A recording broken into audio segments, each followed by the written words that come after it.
옆에 사람 보고 인사합니다. 죄로부터 살아납니다. 죄로부터 살아납니다. 네. 너무 사랑하는 사람들이 일주일 내내 못 보면 그것도 일주일이 아니고 2주 동안 못 보고 막 그러군요. 제가 마음이 너무너무 힘들어, 아파. 힘들기보다도 아파요. 여러분들 더 많이 기도해 주시고 우리 성도님들 여러 가지 사정과 여건이 힘드신 부분들을 다 이해하고 끝까지 하나님의 도우심을 구하면서 우리 큰나무교 식구들이 한 영혼도 저는 그렇게 기도하고 있어요. 실족하지 아니하고 다 우리가 하나 되어서 진짜 마지막 길을 잘 준비하고 이 땅에서도 하나님 나라를 경험하고 정말론적 하나님 나라를 경험하는 정말로 예수님의 재림을 정말 아름답게 준비하는 그렇게 교회가 되게 해달라고 기도하고 있는데 우리 다 함께 그렇게 신경 써주시고 늘 오늘도 우리 이양락 권사님 또 이기복 집사님 또 이예수 집사님 또 우리 시원이 비롯해서 오늘 나오지 못한 모든 사람들 일일이 다 기억하시고 윤정수 집사님 여러분들 계속 중보 기도해 주시기 바랍니다. 정말로 이 마지막 때라서 지금은 예배에 참여하고 안 참여하고 그게 중요한 것이 아니라 우리가 진짜 말씀을 좀 듣지 않고 살아간다면 우리는 순식간에 우리 자신이요 내 힘으로 사는 게 아니거든요.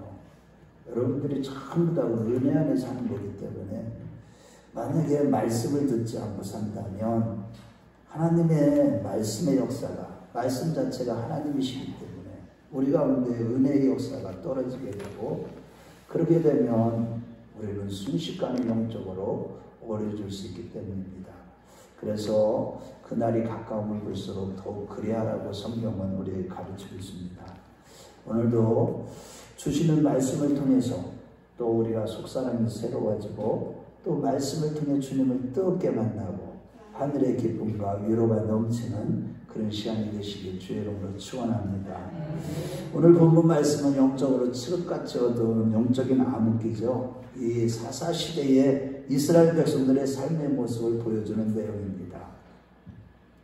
즉 이스라엘 백성들은 모세가 죽은 후에 새 지도자 여호수아를 중심으로 해서 가나안 땅을 정복할 때에 가나안 땅의 이방인들을 다 쫓아내지를 못했습니다. 그 결과 그 가나안 족속들과 함께 살면서 이방인들과 영향을 받아서 동화되고 구별된 삶을 살지 못할 뿐만 아니라 이 하나님의 백성으로서 거룩성을 다 잃어버리게 되고 또 그들과 통혼하며 우상 숭배의 죄를 지은 것이 바로 오늘 본문의 내용입니다.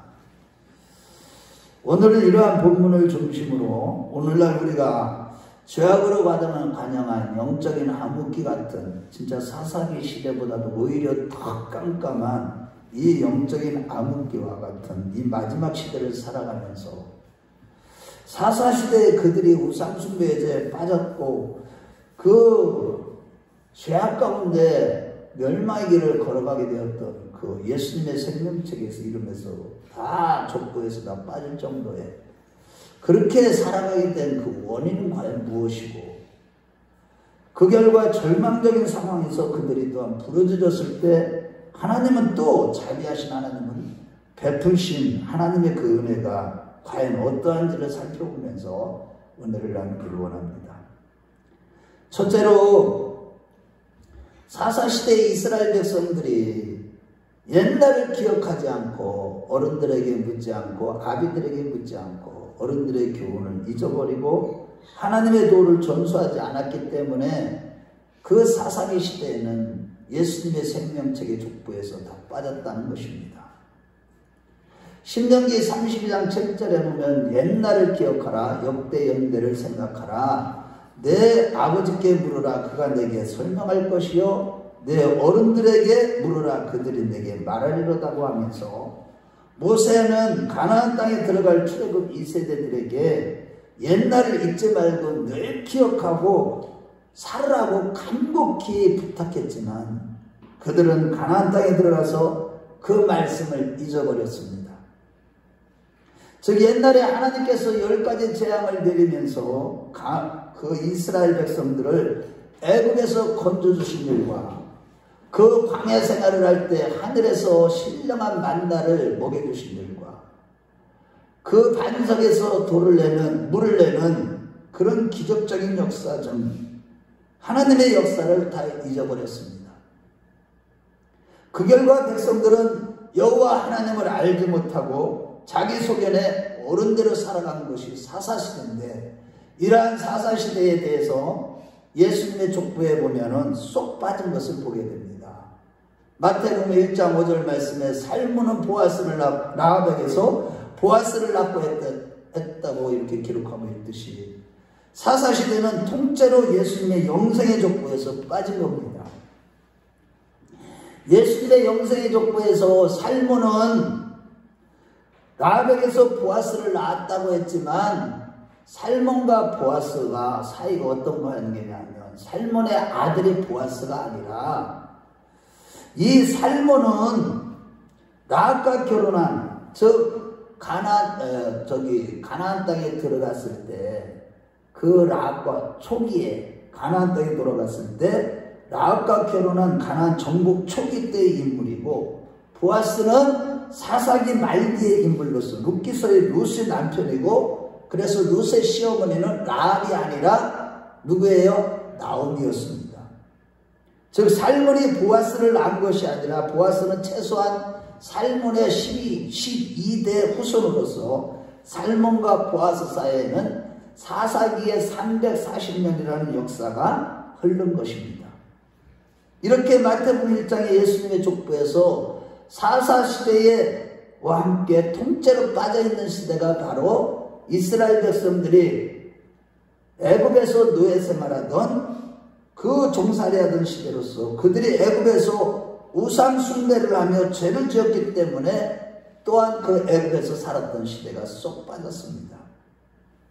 그럼에도 자비하심이 무궁하신 하나님은 아브라함과 맺은 언약을 기억하사 그들의 울부짖은 소리를 들으시고 애굽의 노예 생활에서 건져주셨고, 시내산에서 이제는 다시는 우상 숭배에 빠지지 말도록 그들에게 오직 하나님만 잘 섬기도록 시내산은 약 10계명과 613가지의 세부 율법을 주신 것이죠.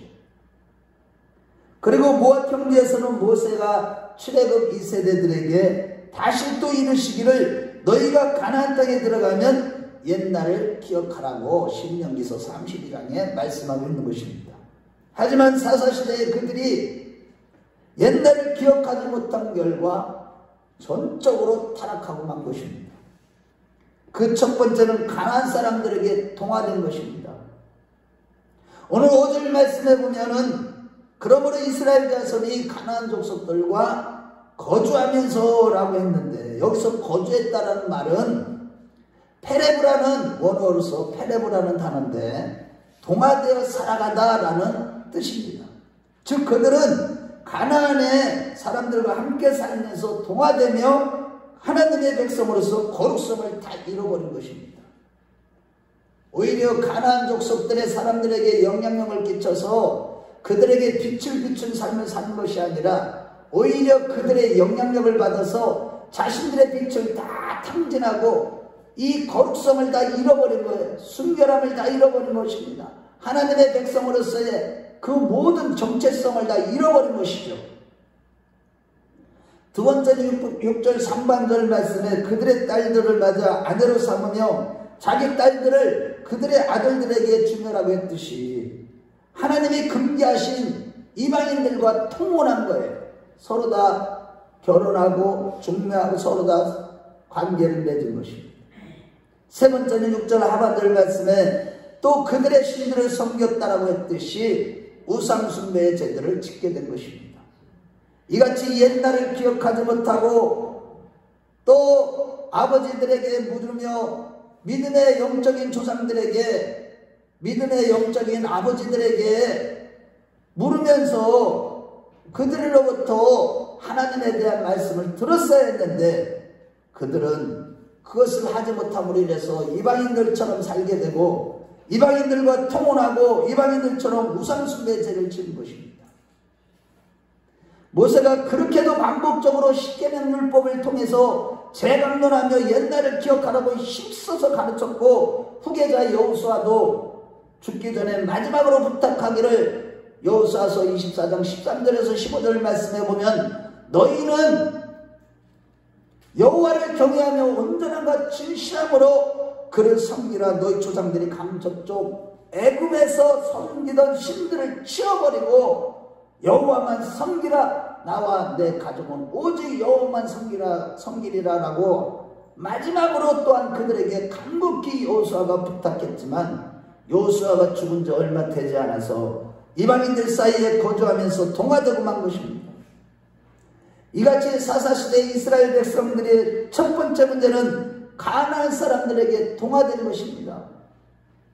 그러나 그들은 거룩하신 하나님의 택한 백성으로서 끊임없이 영적인 싸움을 싸우는 가운데 세상에 동화되지 않고 거룩성을 지켜야 했습니다. 고기가 짠 바닷물에 산다고 해서 그 고기 맛이 짜게 되는 것이 정상인가요? 비정상인가요, 여러분? 고기는 짠 바닷물에 살지만 비늘과 몸의 분비를 통해서 짠물의 침투를 막습니다. 짠물에 살지만 짠물이 고기에 침투하지 않는 것처럼 그들은 이방인들 가운데 살지언정 믿음으로 하나님의 백성답게 살았어야 했습니다. 세상에 살지만 세상의 모든 사상과 정신과 철학과 삶의 방식들에 동화되지 않도록 힘써서 처절하게 영적인 싸움을 싸워서 이기는 자들이 바로 하나님의 백성인 것이죠. 그래서 믿음의 조상 아브라함은 히브리서 11장 9절에 믿음으로 그가 이방의 땅에 있는 것 같이 약속의 땅에 거류하여 라고 했는데, 여기서 거류했다는 말은 나그네처럼 살았다는 뜻으로서 비록 몸은 가난에 살지만 나그네처럼 살면서 이방인들의 영향을 받거나 통화되지 않은 것입니다. 따라서 이스라엘 백성들은 물론이거니와 오늘날에도 영적인 이스라엘 우리들도 아브라함처럼 이 땅에서 나그네와 같이 세상에 동화되지 않고 사는 것이 마땅한 줄로 믿으시기 바랍니다. 물론 세상에 살면서 세상에 동화되지 않는다는 것은 쉽지만은 않습니다. 세상 사람들이 즐기는 재미, 즉 술, 담배를 즐기거나 쾌락을 쫓아 살지 않는다는 것은 결코 쉽지만은 않습니다. 그렇지만 이스라엘 백성들은 이방인들과 함께 거주하며 동화될 것이 아니라 하나님의 백성으로서, 구원받은 백성으로서 옛날을 잊지 않는 가운데 늘 기억하는 가운데 말씀을 듣고 하나님을 경외하는 믿음으로 나그네처럼 살았어야만 했습니다. 하늘나라의 백성인 우리 역시 이 세상에 살지만 오늘날 만연한 인본주의에 물들지 아니하고 아브라함처럼 나그네처럼 살아가셔야 하는 것이죠. 그러므로 베드로전서 2장 11절 말씀에 나그네와 행같은 너희를 권하느니 영혼을 거스려 싸우는 육체의 정욕을 제어하라고 했듯이 늘 영적인 싸움을 처절하게 싸우는 가운데 인본주의가 만연한 이 마지막 때의 이 세상에 조금도 물들지 아니하는 우리 큰나무교 식구들이 다 되었으면 좋겠습니다. 두 번째 문제는 가나안 사람들과의 통혼입니다. 옛날을 기억하지 못하고 영적인 아비인 주의 종들을 통해서 하나님의 말씀을 듣지 못한 결과 그들은 오늘날 남자들이 결혼을 하면 대다수가 처가 근처에 집에 살면서 처가의 영향을 받듯이 이스라엘 백성들이 가나안 여인들과 결혼을 하면 처가의 영향을 받기 때문에 하나님께서는 이미 그들과 통혼하지 말고 우상 숭배하지 않도록 그렇게 권면했건만 그들은 이방인들과 통혼하면서 결혼한 결과 우상 숭배의 죄를 짓고 만 것입니다. 그러므로 여러분, 전도하는 경우를 제외하고는 늘 거룩한 우리 큰나무교회 성도들 서로 다 교제하고 사랑을 나누어서 거룩성을 지키는 자들이 되었으면 좋겠습니다. 여러분, 우리가 불신자들하고 한번 대화를 나눠보세요. 말만 섞여도요, 그 영이요 우리 안에 쏙 들어옵니다. 그들이 생각과 사상 그거 붙잡고 있는 어둠의 세력들이 싹 들어와요. 여러분 영적으로 깨어있어 보세요. 그런 것들이 느껴져서 내 속 안에서 거부감이 확 올라와요. 구역질이 팍 나게 돼요. 우리가요, 이 하나님이 마지막 때 거룩한 성도들이 같이 모여서 서로 다 사랑하고 서로 다 교제를 나누는 게 얼마나 중요한지 우리는 그걸 깨달아야만 되는 거예요. 세 번째 문제는 우상숭배입니다. 가나안 땅에 들어가 다른 신들을 하나님으로 섬긴 거예요. 출애굽기 32장 말씀해 보면 출애굽한 이스라엘 백성들이 모세가 시내산에 올라가서 8번 등반하는 가운데 6번째 등반 때에 40일 동안 내려오지 않았을 때 밑에서는 아론을 중심으로 해서 이스라엘 백성들이 그 소 모양의 우상을 만들어 놓고 우상 숭배에 빠졌던 것처럼 지금 이스라엘 백성들이 가나안 땅에 살면서 우상을 숭배하고 만 것입니다. 그러므로 우리는 모세처럼 수시로 금식하며 늘 기도하는 산 위의 신앙이 되었으면 좋겠어요. 산 아래의 신앙은 탐심의 우상숭배에 빠져 멸망하고 마는 거예요. 언제나 산 위의 신앙은 어떤 신앙입니까? 항상 시간만 나면 아버지 하나님 앞에 올라가는 거예요. 하나님의 말씀이 쏟아지는 성전에 나오는 겁니다. 성전에 나와서 그분의 말씀을 듣고 성령의 기름 부음을 받는 자들이 산 위의 신앙이에요.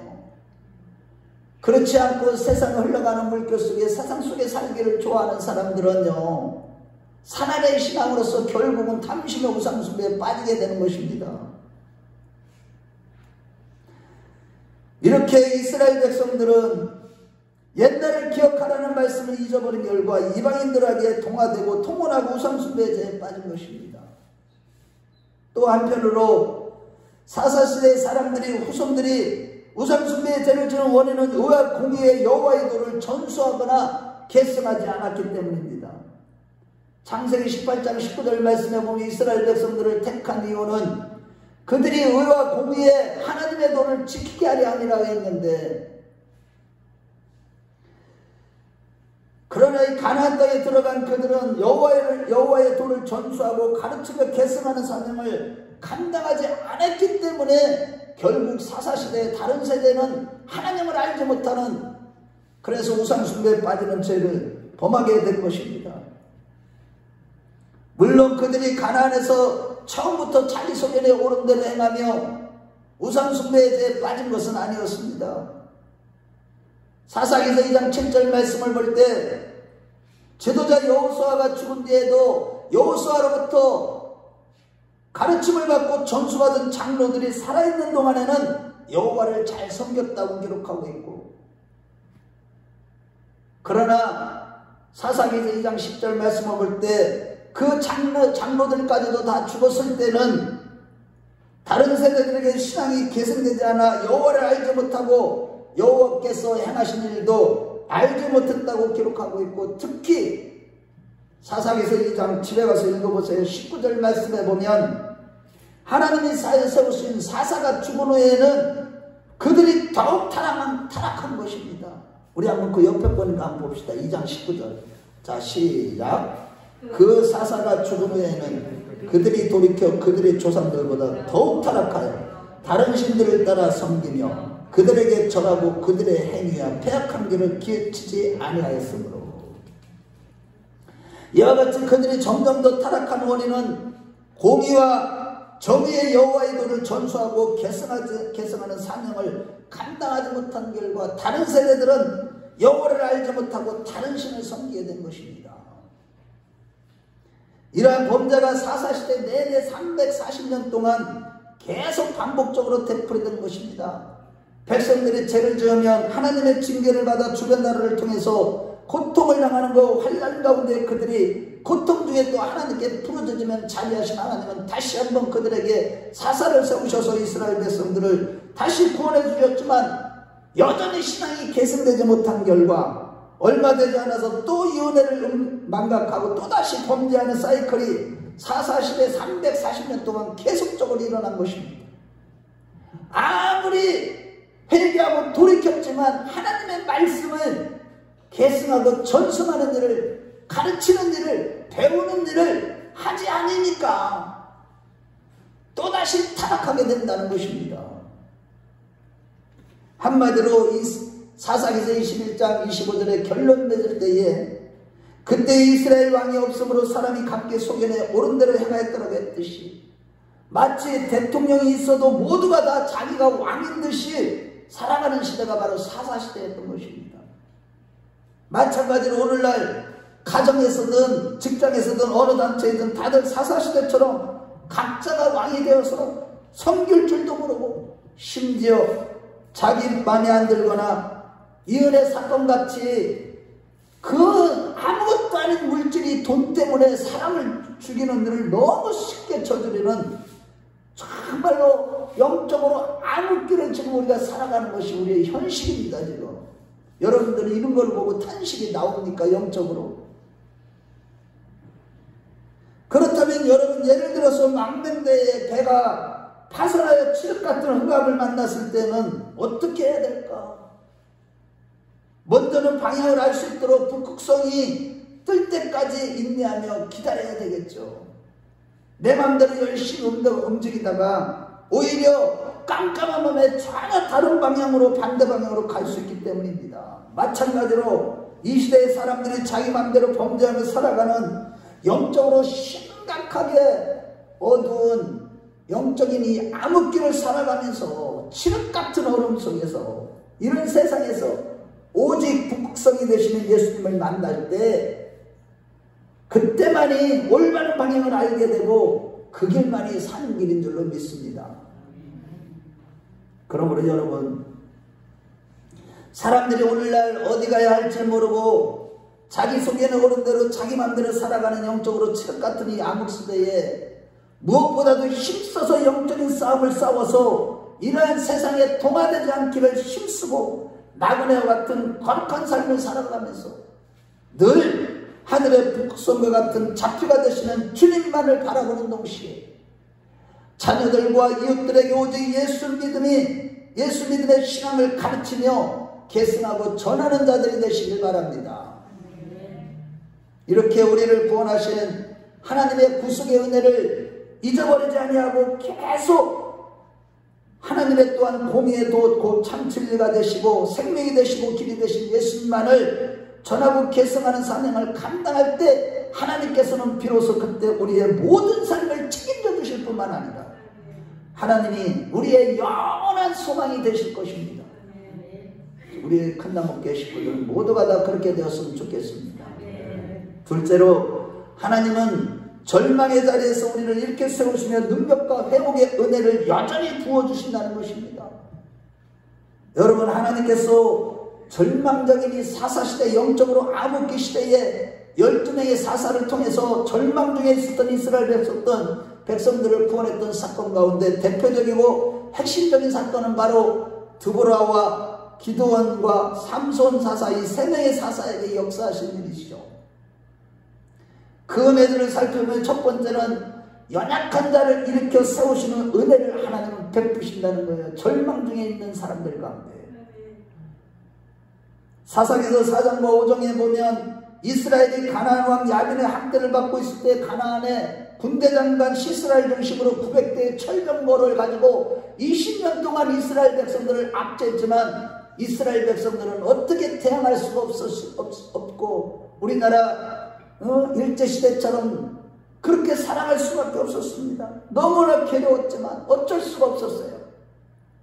마치 6.25 전쟁 당시 북한이 소련제 탱크를 밀고 내려올 때 남한 군인은 소총만 들고 상대해야만 하는 것과 같은 그런 상황이었습니다. 그러니 어떻게 그 가나안 군대를 물릴 수가 있겠습니까?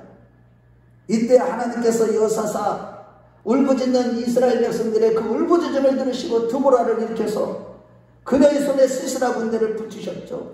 하지만 드보라 사사가 아비노함의 아들 바락에게 일어나라고 명령했지만 드보라가 함께 가지 않으면 안 된다고 하는 바람에 사사기서 4장 9절 말씀에 보면 드보라 사사가 함께 전쟁에 나가서 그녀가 말한 대로 그의 입술로 선포한 대로 하나님이 이 택하신 사사의 입술로 말한 대로 그 가나안 땅, 가나안 군대를 완전히 진멸시키고 승리했습니다.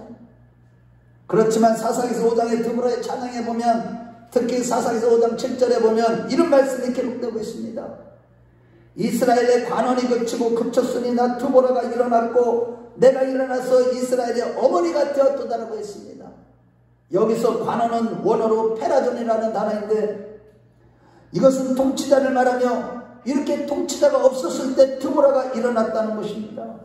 이는 마치 골리앗 앞에서 이스라엘 백성들이 군대들이 숨어서 말싸움을 하고 있을 때 다윗이 일어났던 것과 같이 가나안의 시스라 군대가 무서워서 이스라엘 군대들은 전부 산으로 올라가다 숨었을 때 일어나다의 원어 쿵은 혼자 일어나다는 뜻으로서 연약한 여인 드보라가 혼자 일어난 것입니다.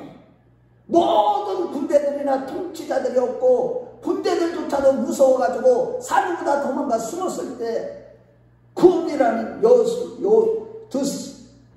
드보라의 사사가 일어난 것입니다. 군대들이 다 숨었을 때 여자인 드보라 혼자 일어나 나라를 위기에서 건진 것이죠. 이스라엘의 통치자가 없고 군인들은 야빈 군대장관 시스라와 철병가가 무서워서 다 산으로 올라가는 위기 상황에서 여인 드보라가 혼자 일어나서 그들에게 산에서 내려오라고 하며 함께 전쟁에 나아간 것입니다. 그때에 하나님께서 그런데 이때는요 절기상 비가 오지 않는 건기였으나 물이 요단강에 흘러넘치게 하시는 하나님의 역사로 온 땅이 진흙이 되어 철병가가 움직일 수 없게 되니까 축축한 땅을 걸어본 경험이 없는 시스라는 그 전쟁에서 완전히 패배하게 되고 혼자서 도망가다가 지쳐서 야엘이라는 한 여인의 집으로 숨어 들어갑니다. 그런데 그 여인은 시스라에게 엉긴 우유를 먹이고 잠이 들게 한 다음에 찬양 천막 치는데 익숙했던 이 야엘이라는 여인이 시스라의 관자놀이에 말뚝을 박아 주는 것입니다. 적군의 장수를 여인이 손에 의해서 완전히 처단한 것입니다. 그래서 사사기 5장에 보면 시스라의 어머니가 자기 아들이 돌아오기를 기다렸으나 야엘이라는 여인에게 말뚝에 맞춰 죽임을 당했다고 드보라는 노래하고 있는 것이죠. 이와 같이 하나님의 절대적인 섭리로 드보라를 중심으로 연약한 여인들이 일어나서 위기의 상황에서 나라를 건지실 때 특별히 드보라에게 쿵 일어나라 달리다고 예수님이 달리다고 말할 때 그 쿵 똑같은 단어예요. 쿵 일어나라고 하시면서 여자 사사를 세우신 것이죠.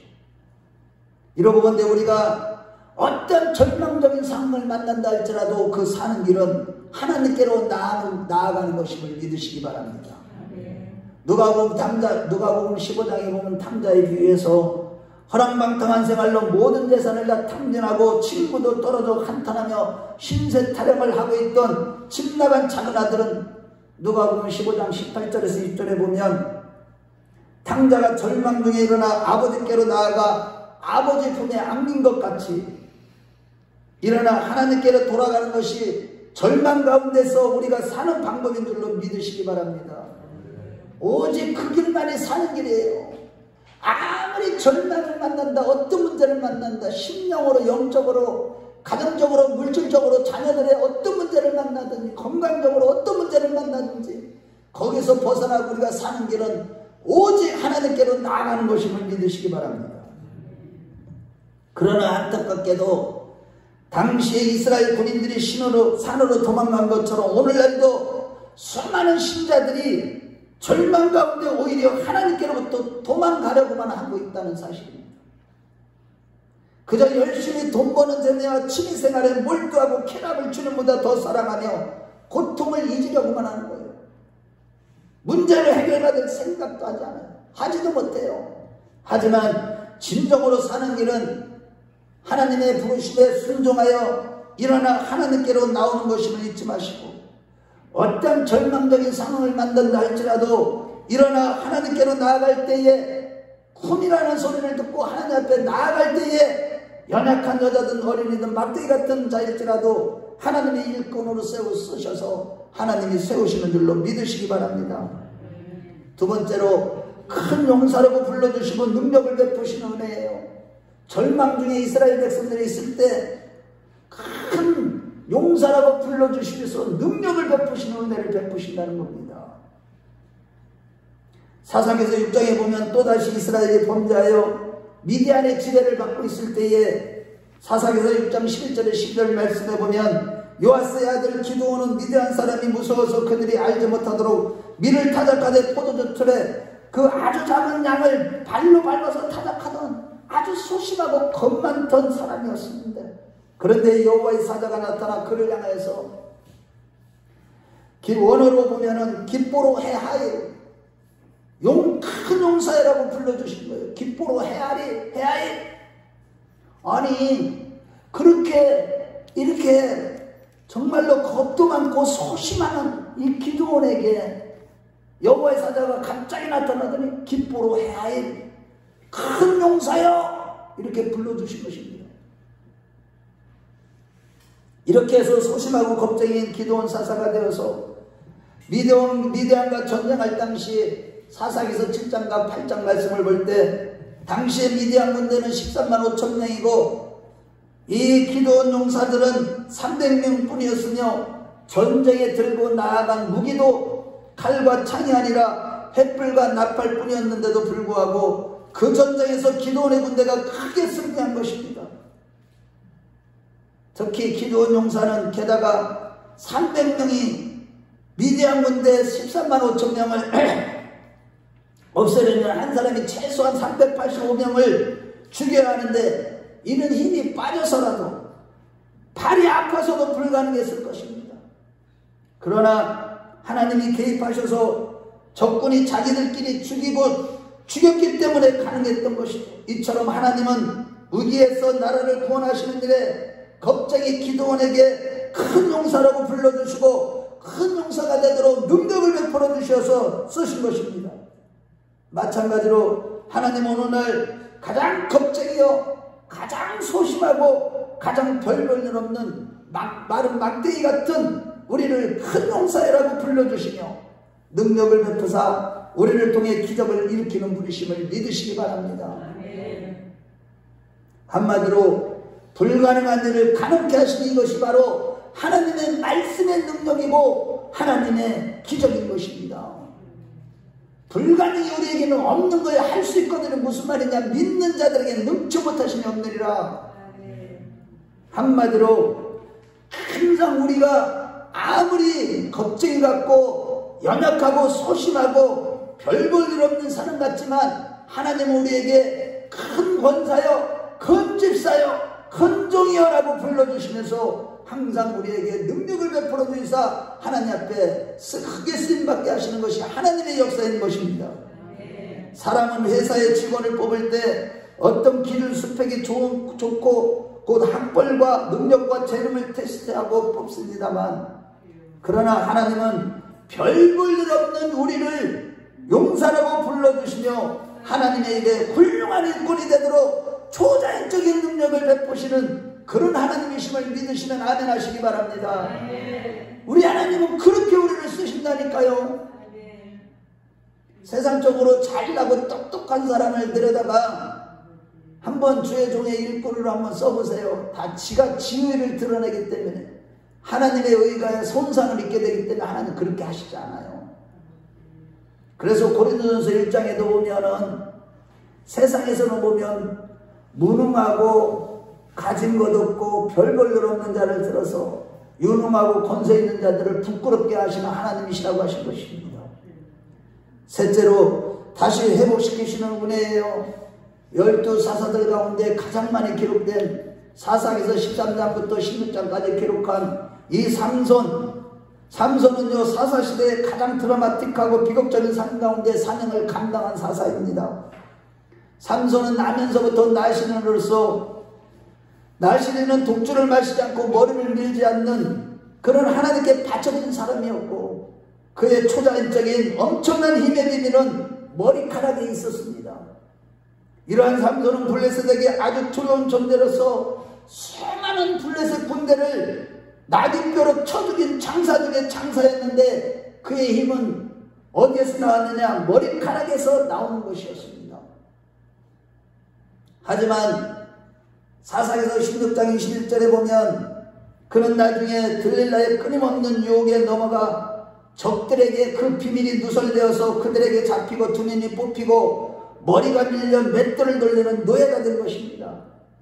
마치 세상은 남자가 지배하지만 남자를 지배하는 자는 누구라고요?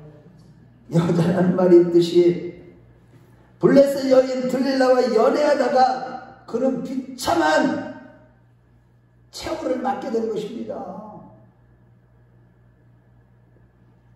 특히나 삼손의 운명은요, 그때 이스라엘의 운명으로서 이스라엘은 망하게 된 거예요.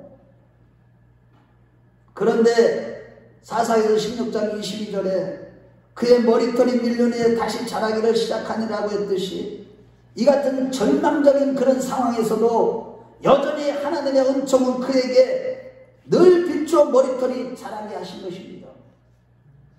그러나 사람들은 이 사실을 알지 못했습니다. 마치 한밤중에 하늘이 여전히 별이 떠 있어서 시골에서는 그 별빛이 환하게 비치지는 않지만 낮과 같이 맑은 서울이나 도시에서는 그 별빛이 잘 보이지 않는 이치와 같이 사사시대에는요, 사람들이 만든 빛이 강하니까 하늘의 별빛이 보이지 않는 것이죠. 오늘날 똑같아요. 세상 인본주의 사상에 찌들어 있다 보니까 영적인 눈이 감기며 영적인 세계와 하나님의 은혜가 지금 어떻게 계속 임하고 있는지 그런 것들에 대해서는 전혀 무감각하게 살아가는 것이죠. 이같이 우리의 육신의 불을 켜놓고 있으면, 우리의 육성을 죽이지 않고 있으면, 육신의 적용대로 살아가면 성령의 역사와 하나님의 은혜를 느끼지도 못하고 깨닫지도 못하고 알지도 못하고 영적으로 소경이 되어 살아가게 되는 것입니다. 여러분, 어쨌든 삼손의 인생이 끝나는 것은 곧 이스라엘 운명이 달린 문제였지만, 그럼에도 20절 말씀에 보면 여전히 하나님의 은혜는 은총이 비추고 있었던 것입니다. 절망중에 있을 때에도 여전히 하나님의 은총으로 그의 머리털이 자라나도록 하셔서 빼앗긴 힘이 다시 솟아나도록 하신 것입니다. 이같이 절망중에 있는 우리를 향하여서 변함없이 소망이 생겨나도록 늘 은총을 베푸시되 우리가 보지 못하고 깨닫지 못하고 알지도 모를지라도 여전히 그 은혜를 베푸시는 하나님이신 것입니다. 아멘. 이러한 하나님의 은혜 가운데 힘이 회복된 삼손은요, 사사기서 16장 28절 말씀을 볼 때 하나님, 이번만 나를 강하게 하사 나의 두 눈을 뺀 블레셋 사람들에게 원수를 단번에 낫게 해주시옵소서라고 간절히 부르짖어 기도한 것입니다. 눈이 먼 상태에서. 눈이 다 뽑혔잖아요. 그리고 사사기서 16장 30절 말씀을 볼 때 하나님의 응답을 받아서 그 통쾌하게 원수를 갚은 것입니다. 적들이 안심하고 있을 때 블레셋 방백들과 수많은 원수들을 죽이는 하나님의 기적이 나타난 것입니다. 죽으면서 하늘이 살았을 때 하늘보다도 더 많았다고 성경은 증거하고 있는 것입니다. 우리 한번 보겠습니다.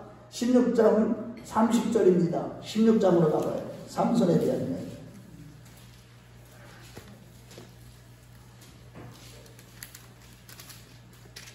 자, 30절 읽겠습니다. 16장 30절. 사사기서 16장 30절. 시작.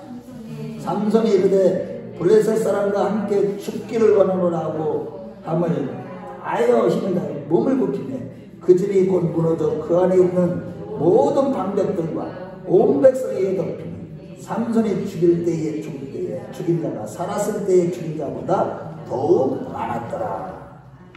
할렐루야.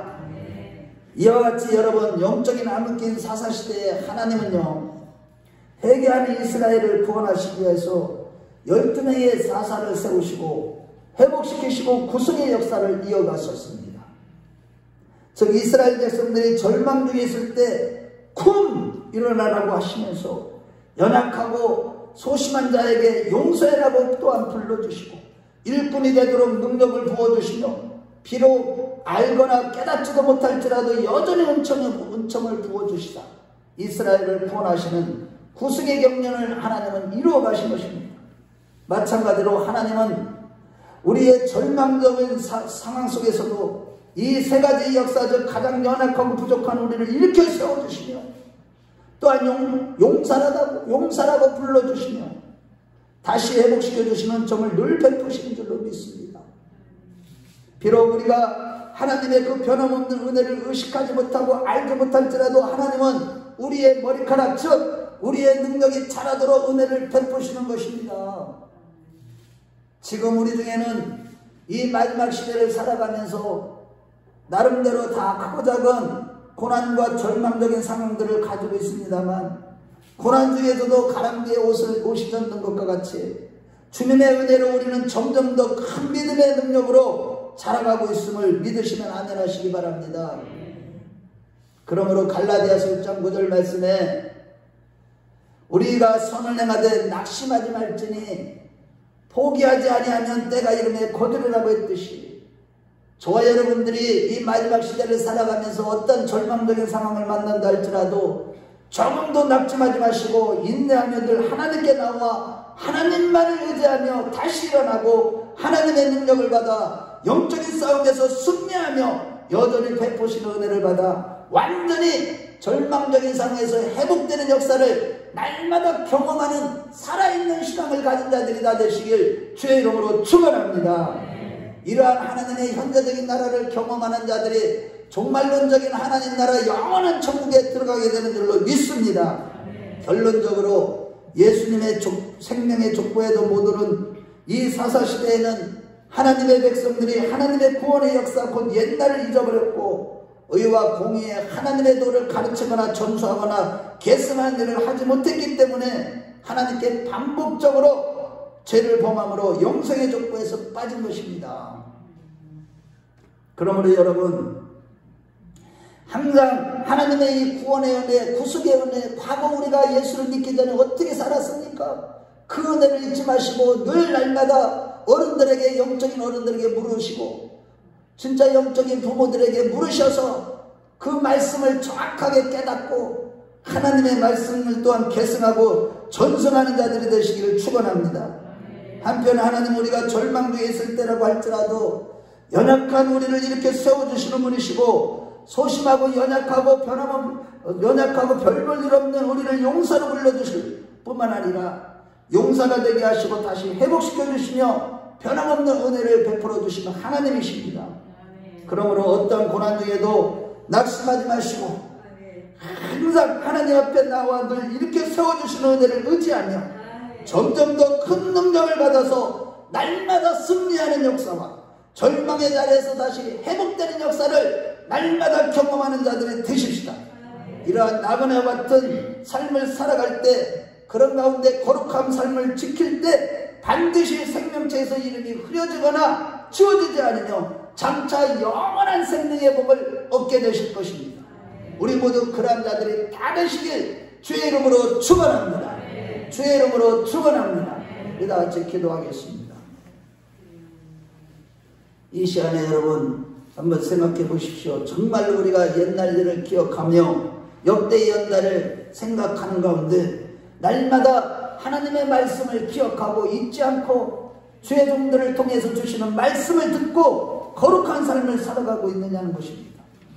오직 이제는 하나님의 하신 일을 잊지 않고 믿음의 주 온전케 예수님만을 바라보며 나그네 같은 거룩한 삶을 살면서 동시에 그 신앙을 자녀들에게 이웃들에게 계승하며 전하며 살기를 원한다면 어떠한 절망적인 상황에서도 낙심하지 않고 다시 이렇게 세워주시고 기뻐로 해하리라고 부르시는 즉 용사로 불러주시고 능력을 베푸시며 비참한 상황에서도 여전히 은혜를 베푸시는 하나님의 은혜 앞에 나와 은혜를 의지함으로 날마다 승리하고 완전히 회복되는 역사를 늘 경험하는 자가 되게 하셔서 궁극적으로 생명책에서 이름이 흐려지지 않고 영생을 얻는 자가 되기를 원한다고 하나님이 이 시간에 나에게 그 은혜를 베풀어 주시라고 하나님 내가 그렇게 살아갈 수 있도록 성령님 이 시간 나를 붙잡아 주시라고 세상과 타협하지 아니하고 죄악과 타협하지 아니하고 언제는 말씀에 붙들리고 예수님에게 붙들린 자가 되게 해달라고 이 시간에 주여 한번 부르고 간절히 기도하겠습니다. 주여